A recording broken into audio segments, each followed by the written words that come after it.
This is Steve Robbins. Welcome to the Get It Done Guys, quick and dirty tips to work less and do more.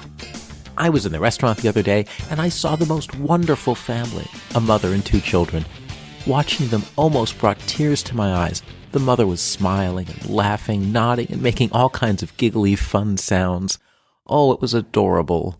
Eventually, of course, Mommy closed Facebook and started paying attention to the kids. But by that time, they had already internalized that Mommy loved her smartphone more than them. Once upon a time, that would have meant that they would spend thousands of dollars of therapy in their 20s to overcome their resentment and develop the ability to relate to another human being. But given current trends, they'll be living at home in their 20s, so Mommy will have to spend all that money on their therapy, so the joke's on her. And on us too, because she's not the only one who's addicted to her device. We are too. When you're addicted, you can't stop doing something.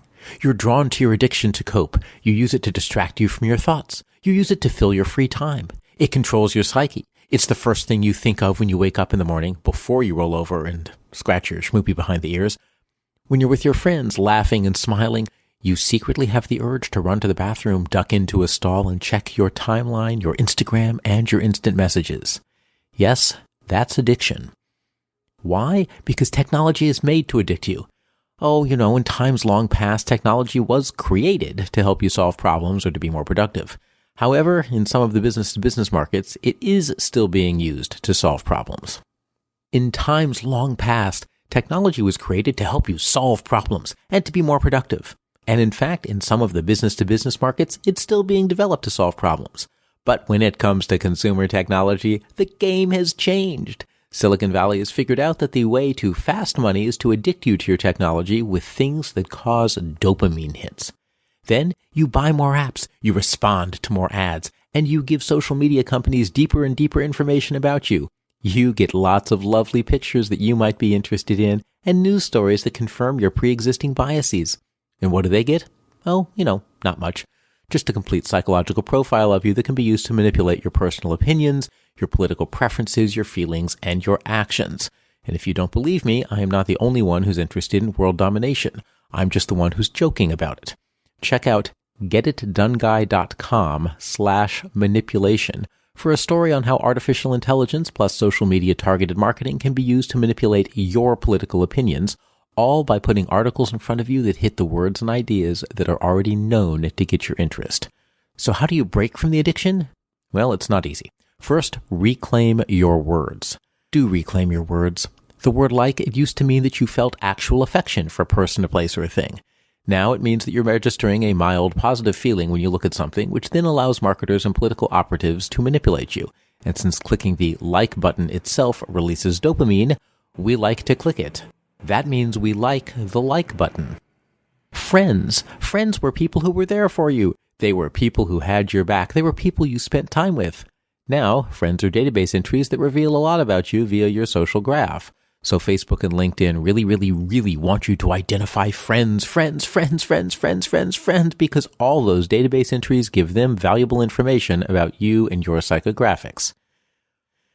Oh, and remember sharing? Sharing was when you had something wonderful and you wanted to give someone else who wanted to the chance to enjoy it. That was in the olden days. In the olden days, you would also have to pay me to look at your vacation pictures. Now, we're Instagram database connections, so you can just spew your pictures forth in my timeline. That's not sharing, that's exhibitionism. Look at me, see my vacation, read my status update, be amazed at the brilliant article I found. What we call sharing today has no relationship to the old notion of sharing at all. Unfortunately, your brain is not that good at telling the difference between the new and the old. By hijacking the actual words of friendship and emotion, your brain begins to respond to your online experience as if all of that actual liking, friends, and sharing were real. And what does it get you? Dopamine! Dopamine, dopamine, dopamine. That means addiction. Yay! So start breaking the addiction, word by word. When you see a like button on social media, read it as, click here for addiction and to give people the power to manipulate you psychologically. When you see the word friend, read it as monetized database connection. And when you see the word share, read it as spew. Hopefully that will help decrease the dopamine. But there's more you can do. Make your device black and white. How else does your device hijack your mind? With its brighter than real life colors, your brain is wired to notice what's most intense and eye-catching in the environment. So that means that all of those colors on your cell phone or your desktop or your laptop hijack your attention, whether you want it to or not. I recently discovered totally by accident that you can make your device grayscale, and bam, it kills the addictive colors. Suddenly, it's the outside world that's more eye-catching than your smartphone, and it becomes much, much easier to put the phone away. If you have an iPhone, make it grayscale by going to, and this is for the latest version of iOS, which I think is, 10.11 or something. So if you have an iPhone, make it grayscale by going to General, Accessibility, Display Accommodations, Color Filters. In that list, choose grayscale. Next, go to Settings, General, Accessibility, Accessibility Shortcut, which is at the very, very bottom of the screen. Choose Color Filters from the options. And now, triple-clicking on the Home button will switch back and forth between color and grayscale. You'll be able to notice the difference instantly. Abracadabra, addictiveness diminished. If you have a Mac desktop, you can go to System Preferences, Accessibility, then choose the Display tab and turn on the Use Grayscale checkbox. If you're on a Windows machine, I'm not completely sure how you do this because all of the Googling couldn't find anything except the freeware program Negative Screen, which you can find a link to by going to getitdoneguy.com/negative screen. And that program has the ability to turn even a Windows device into grayscale. That's getitdoneguy.com/negative screen. You can also get rid of a bunch of other dopamine generators in your smartphone. When you pick up your phone, it automatically turns on. And of course, the sudden transition from dark to lit means that your eye goes straight to the screen, your attention gets involuntarily hijacked, and you get a dopamine hit. Addiction, addiction, addiction. Then you see a notification message and, well, it's all over. So turn off Raise to Wake by going to Settings, Display and Brightness, and turn off the Raise to Wake feature. Turn off vibrations. Those distract you tactilely. So go into Setting, Sound and Haptics, and turn off the vibrate options. Generally, turn off all forms of notification so they don't interrupt you, because when they interrupt you, you get a dopamine hit. Addiction.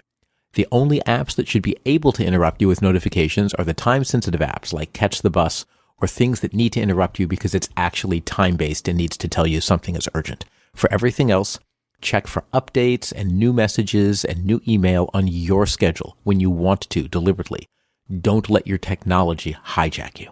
And finally, make your phone's home screen be completely blank. Drag all of the icons onto one of the other screens. Now, if you sync to a desktop computer that runs iTunes, you can do this more quickly. Just plug in your phone and move to the phone, the screen that displays what's going on the phone, and click the Apps button. It's an Apps area in the left-hand sidebar after you've connected your devices. And then in the right-hand part of the screen, you'll see your different screen layouts. Check the plus sign in the upper right to add a new page and drag that to be the first page on your phone and then sync the phone. Just don't put anything on that page and voila, you will have a completely blank page when you first look at your phone, so there's nothing that will try to attract your attention. No matter how much we might like having mindless zombies as minions to do our bidding, none of us want to be made into mindless zombies. So, liberate yourself from Apple, from Google, from Samsung, from Facebook, from Instagram, and from everyone else who has entire research departments devoted to addicting and profiling you. Turn off notifications, make your device grayscale. Turn off vibrations, raise to wake, and don't for a moment believe that friending someone on Facebook has anything to do with real friendship. It may feel that way, but it's only because your brain is being fooled. You're a human being. Don't let them make you into anything else. Among other things, it will save you a fortune in therapy bills for your 20-something-year-old children. This is Steve Robbins. Follow Get It Done Guy on Twitter and Facebook. Heck, friend me. You know you want to. I run programs to help people create extraordinary lives. If you want to know more, visit steverobbins.com or join my personal mailing list by texting Get It Done to 33444. And you'll also get a free copy of my secret book chapter on how to build relationships that help you succeed. Work less, do more, and have a great life.